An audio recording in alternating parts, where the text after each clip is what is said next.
Salam sejahtera Malaysia, denyut nadi suara rakyat bergema di channel ini.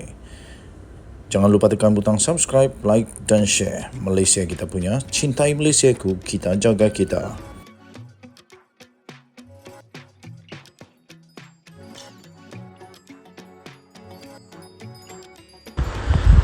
Salam sejahtera Malaysia, denyut nadi suara rakyat bergema di channel ini. Berita ini dipetik daripada sinarharian.com.my. 12 Julai 2023, Sanusi dedah punca kerajaan Mughriz tumbang. Berita penuh. Alostar. Menteri Besar Kedah Datuk Seri Muhammad Sanusi Madnor mendedahkan punca sebenar Kerajaan Pakatan Harapan PH pimpinan Datuk Seri Mughriz Mahathir tumbang pada tahun 2020. Beliau mendakwa PAS ketika itu menawarkan sokongan kepada Mughriz, namun ditolak oleh bekas ahli Dewan Undangan Negeri Adun Jitra itu, sehingga berlakunya peralihan kuasa di Kedah. Menurutnya, PAS meletakkan syarat akan menyokong Mughriz untuk kekal sebagai Menteri Besar Kedah sekiranya menyatakan sokongan kepada Perdana Menteri pada ketika itu, Tan Sri Muhyiddin Mat Yassin.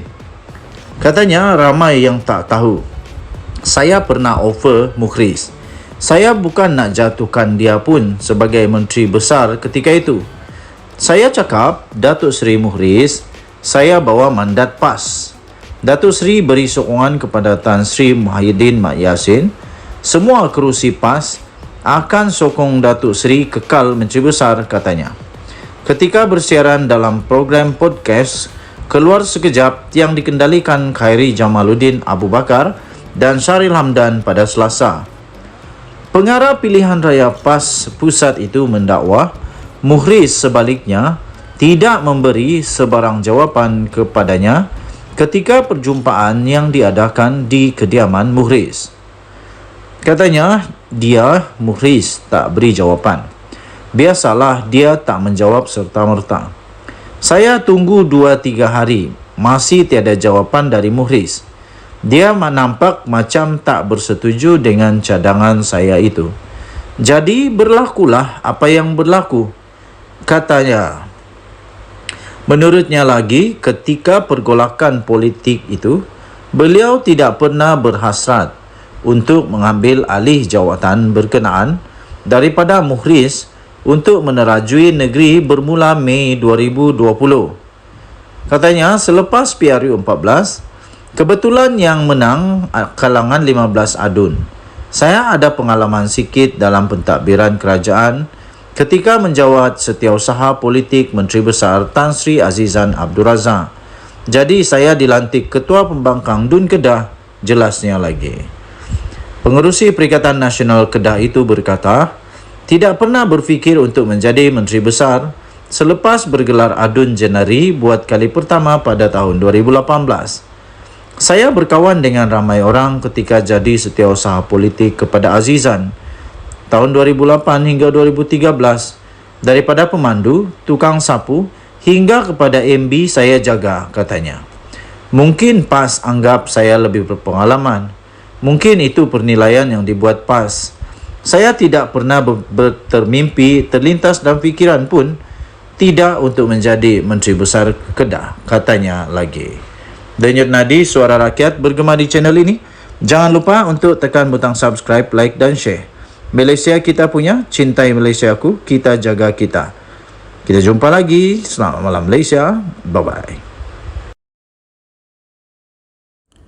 Salam sejahtera Malaysia, denyut nadi suara rakyat bergema di channel ini. Jangan lupa tekan butang subscribe, like dan share. Malaysia kita punya, cintai Malaysiaku, kita jaga kita.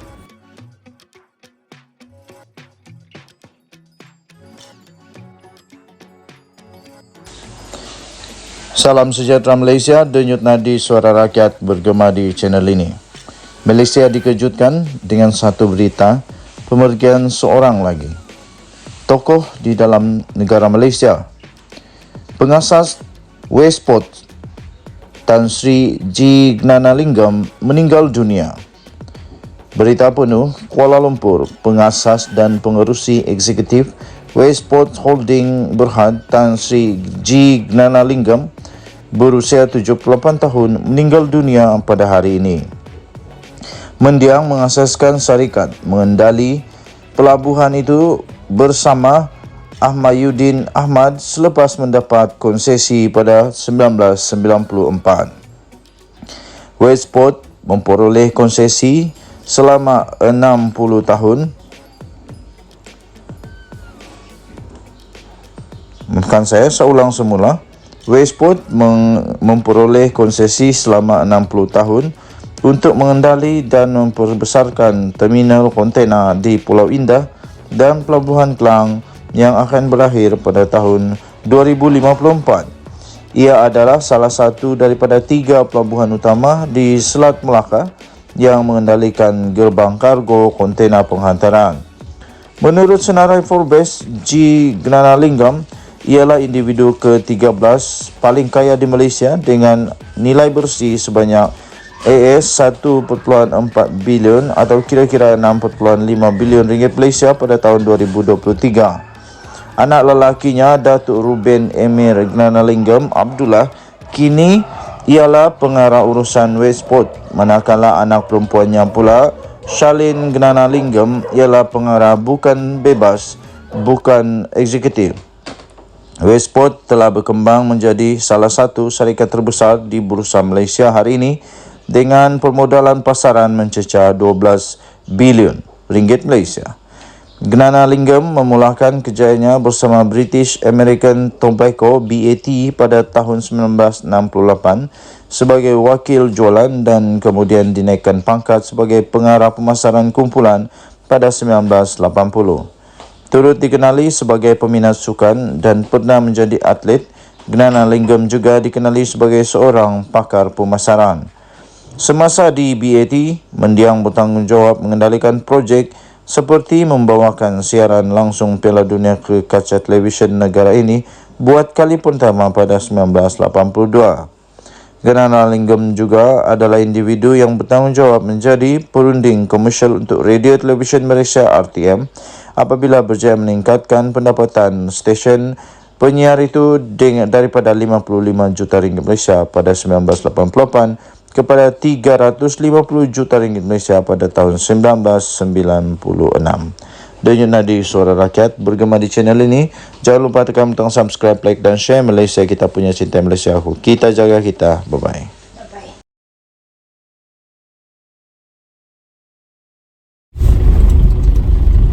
Salam sejahtera Malaysia, Denyut Nadi Suara Rakyat bergema di channel ini. Nampaknya nasib Anwar Musa taklah baik sangat. Nampaknya takdir Anwar Musa taklah baik sangat bersama dengan Perikatan Nasional.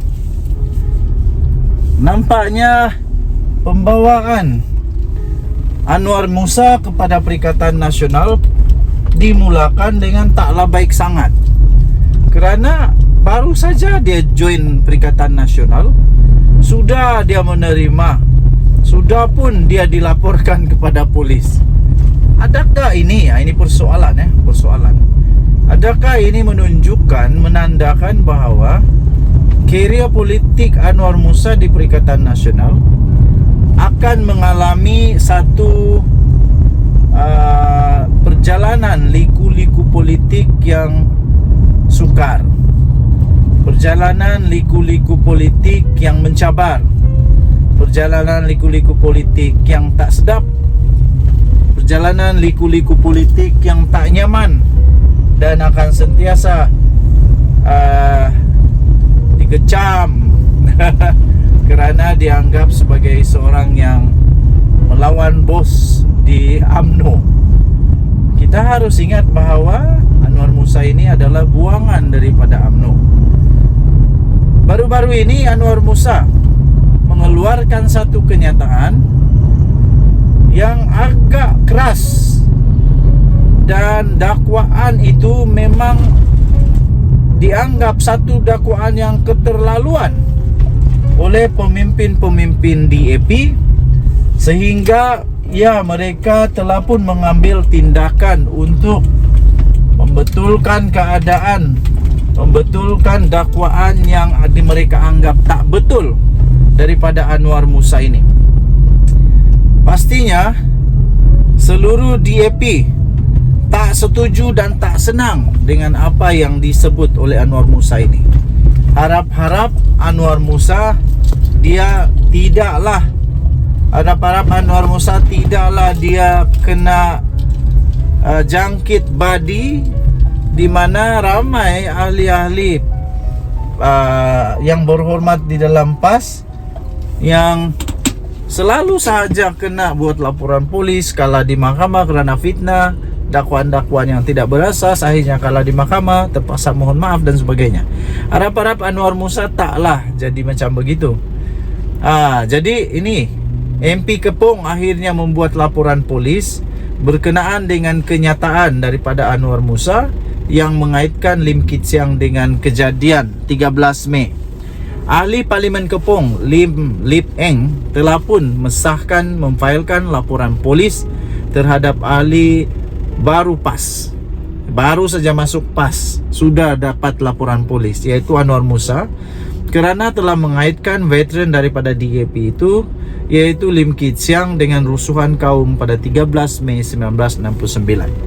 Ahli Parlimen DAP itu menggesa supaya polis menyiasat bekas pemimpin UMNO berkenaan di bawah Seksyen 499, 504 dan 505-B Kanun Keseksaan, Akta Hasutan dan undang-undang lain yang berkaitan. Seksyen 499 merangkumi fitnah jenayah, manakala Seksyen 504 dan 505B berkaitan dengan penghinaan, provokasi dan kenyataan yang boleh menyebabkan ketakutan orang ramai dan memecahkan keamanan awam. Bercakap pada sidang media selepas memfailkan laporan itu, Lip Eng menggesa polis menghentikan pembohongan dan tuduhan tidak berasas terhadap DAP. Katanya selama bertahun-tahun ramai yang melabelkan DAP sebagai anti Melayu, anti Islam dan anti Raja, dan mengaitkannya sebagai salah satu punca yang membawa kepada 13 Mei. Katanya ini semua pembohongan. Saya mahu polis menghentikan dan membawa semua orang yang membuat pembohongan dan tuduhan tidak berasas ini ke mahkamah atas pelbagai kesalahan mereka, katanya. Lip Eng berkata yang di Pertuan Agong sendiri telah pun menerima DAP sebagai sebahagian daripada kerajaan persekutuan serta melantik DAP sebagai sebahagian daripada kabinet persekutuan. Tambahnya, Agong juga telah mengurniakan Kit Siang dengan gelaran tasir baru-baru ini. Ini adalah jelas bahawa Agong dan Majlis Raja-Raja Melayu telah pun menerima DAP dan Lim Kit Siang. Kami adalah sebahagian daripada kerajaan dan kami bukan anti kepada kaum atau agama tertentu, katanya. Lip Eng juga menggesa calon DAP yang bertanding dalam pilihan raya negeri PRN akan datang supaya membuat laporan polis terhadap sesiapa saja yang menuduh DAP atau menggunakan isu 3R, iaitu kaum, agama dan raja dalam ucapan atau spanduk mereka. Katanya jangan tunggu lagi dan jangan berlengah lagi. Sekarang adalah masa untuk mengekang dan menghentikan pembohongan dan semua fitnah-fitnah ini, katanya. Sebelum ini, Lim Kit Siang berkata dia telah mengarahkan peguamnya supaya untuk mengambil tindakan undang-undang terhadap Anwar Musa yang telah membuat kenyataan itu semasa ceramah di Kelantan pada minggu lepas. Saya pun hairan, berani juga Anwar Musa kata bangkitkan perkara ini. Kita jangan bangkit perkara ini kerana perkara ini amat serius. Ini boleh menyebabkan satu huru hara pada negara. Kita harap, kita berdoa semoga apa yang berlaku pada 13 Mei itu jangan berulang lagi. Kita pertahankan keamanan negara Malaysia ini. Jangan hanya kerana nak berpolitik, nak menang, semua itu dapat tergadai. Anwar pada ceramah itu, ucapan beliau itu mengaitkan penampilan sulung pemimpin DAP itu pada 1969 sebagai salah satu sebab di sebalik pertumpahan darah pada 13 Mei. Saya nak tanya saja, pada tahun 1969 itu Anwar Musa berapa umurnya? Besar sudahkah dia? Kenapa dia tahu? Macam mana dia tahu? Anwar adalah bekas ahli Parlimen Ketereh, turut menggesa Kit Siang menyegerakan tindakan undang-undang itu. Ahli Parlimen Seputi Teresa Kok juga menyatakan sokongan terhadap saman Kit Siang kepada Anwar. Dia kesal kerana Anwar Musa akan terus mempermainkan isu 3R walaupun polis memberi amaran supaya tidak menggunakan isu sensitif itu dalam PRN. Dia mendakwa sebab utama di sebalik 13 Mei adalah disebabkan oleh peningkatan ketegangan dalam UMNO susulan kekalahan mereka dalam pilihan raya. Berdasarkan penganalisis, punca utama 13 Mei adalah kerana ketegangan dalam UMNO di mana pihak tertentu dalam parti itu mahu Tunku Abdul Rahman bertanggungjawab atas kekalahan dan akibatnya berundur daripada jawatannya. Lim Kit Siang tidak berada di Selangor atau di Semenanjung Malaysia. Dia pergi ke Sabah. Dia telah pergi ke Sabah semasa rusuhan sedang berlaku dan diantar pulang, katanya. Denyut nadi suara rakyat bergema di channel ini. Jangan lupa untuk tekan butang subscribe, like dan share. Malaysia kita punya, cintai Malaysia aku, kita jaga kita. Kita jaga keamanan negara Malaysia, jangan main-main. Kita jumpa lagi, bye-bye.